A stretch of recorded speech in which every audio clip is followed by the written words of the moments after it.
Hey, what's going on, guys? Brandon here with Texas Plinking. Super excited for this one, man. This is a rifle that's been in the works for a few months now.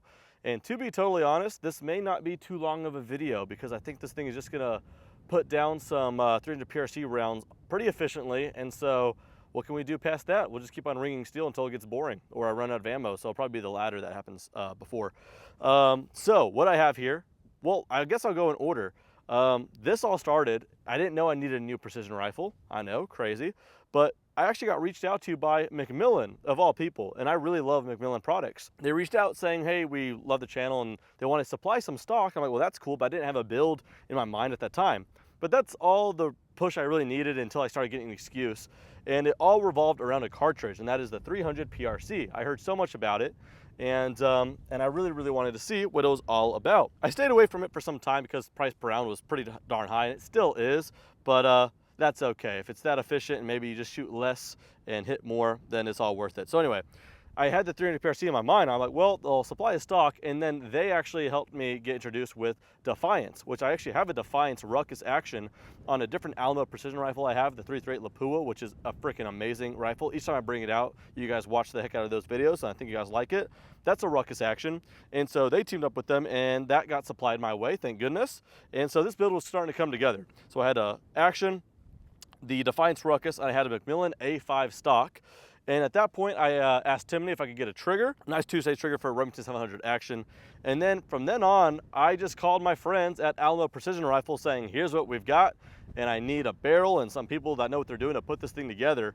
And they were happy to help out. And so I told them I want 300 PRC, and so they did the rest. So I think, from what I remember, it's a 26-inch barrel, a heavy, heavy profile. I think it's an MTU profile, if I'm not mistaken, Bartland barrel, whatever it is, 26-inch. It's a stout, heavy barrel because I knew I was going to just be plopped down.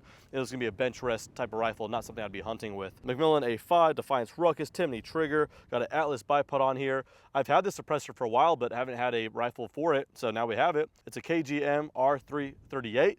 So the 338 Lapua can, but it's a 300 PRC, like I said. This is a Vortex Razor HD Gen 3, 6-36 by 56. Awesome optic. I've messed with them before, but I still haven't felt like I've used it on the right rifle. This one is the right rifle.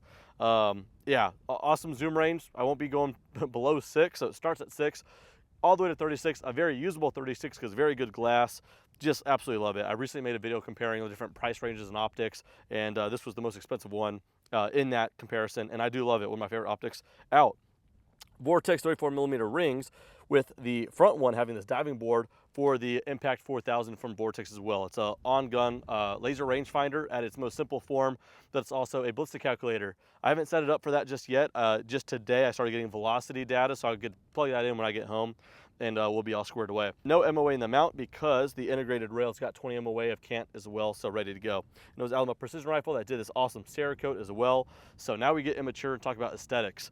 This camo, I don't even know what it's called, but that desert with some green, some black, that in the color of this optic, the whole thing as a package, I don't know, aesthetically, it's probably the sexiest rifle I have.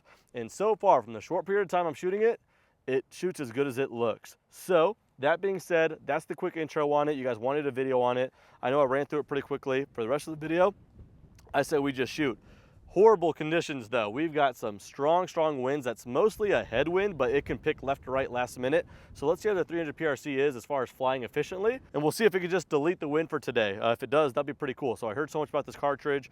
Off camera, did a little bit of shooting at 526. Haven't missed yet, and that's child's play for this cartridge. So we'll be able to stretch it out to 1,000 today. And I think it's gonna do pretty well, so much so that I'll use it on the next episode of the long range 1 MOA, a 1,000 yards challenge. That being said, let's go ahead and flip this heavy girl over, get ready to shoot 526 for some chip shots, and we'll move on beyond that pretty quickly. And I'm shooting some Hornady 225 grain. This is ELD-M factory ammo. I don't know, just a couple shots to prove the point, and then we'll just go to some distance. Looks like it may have favored just slightly right. See if I can manage to not break a target. This 300 PRC flies with some authority. All right, we'll go to the silhouette left of that one, slightly smaller here.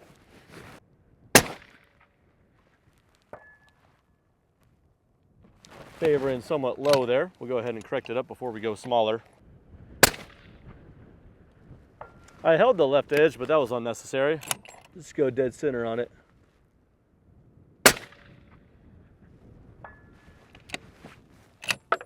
All right, we got an 8-inch popper out there at 526. Let's go ahead and hit that all the way to the left.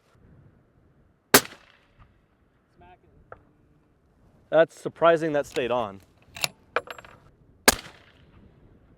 And that's more like it. I thought that would fall. All right, let's go to 770 yards. We're on at 770. 4.6 was what my calculator said. First time shooting this range with a 300 PRC. Bottom left on it. Damn, that thing is efficient. Dude, that thing rips. Yeah, it does. I won't mess with the wind too much, but maybe we'll try to click up. So we're at 4.7. Holy moly, that rips there.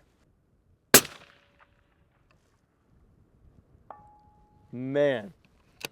There goes his kidney. I mean, that is just center, man. All right, tell you what, just to get the most out of these rounds, let's just go straight to 1,000. And that's crazy. So, I mean, we're gonna adjust this if needed. Supposedly that's 6.8 mils. So we're under 7 for 1,000, and we'll adjust as needed. That sounds crazy though. All right, let's go for that silhouette top and left of that big old square. Wow, elevation is in fact on the money. Hold a wee bit to the right here.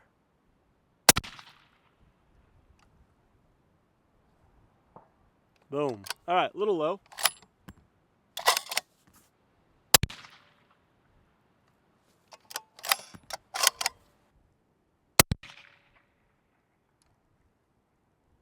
All right, let's go for a 10-inch target at 1,000 yards. Do my own little challenge here.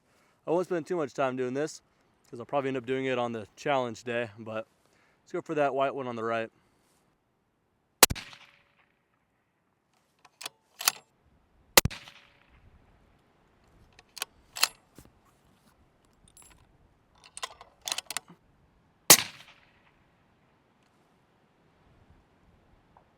There she is.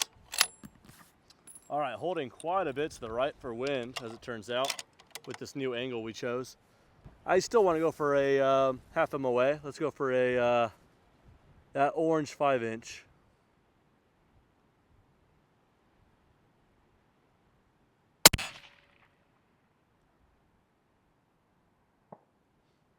I don't know what happened, but it is down. I don't know if I hit the target and it swung so much it folded it, or if I hit some part of the target stand. I'm gonna have to go investigate that, but that's gonzo.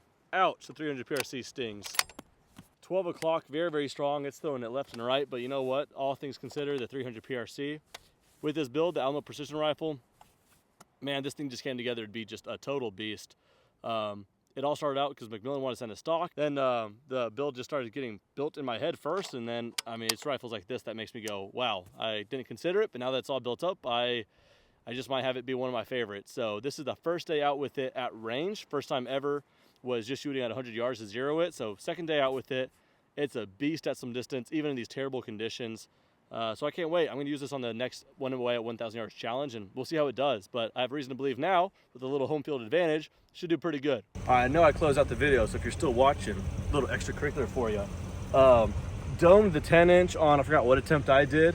And then as you saw, we moved over to this and it fell over, got dealt with. So that is moving on from 1 MOA to half MOA. If I could replicate that on my challenge, I'd be really happy. But this thing just toppled. I mean, it swung, and then I came over here, it was upside down. But I was hoping I didn't break my target because I'm gonna need it for this next challenge. So I'll try to carry this in a little bit. But I thought I'd show you an impact. That's freaking awesome. Then off camera, Sebastian had some fun with the 4 remaining rounds, dealt with the silhouette. Spent 3 here, and that's a 300 PRC, so there you go, Sebastian. Hell yeah, brother. Dude, that rifle's sweet. So I'm gonna keep that up. More content coming soon, but thought I'd show you that. Take care.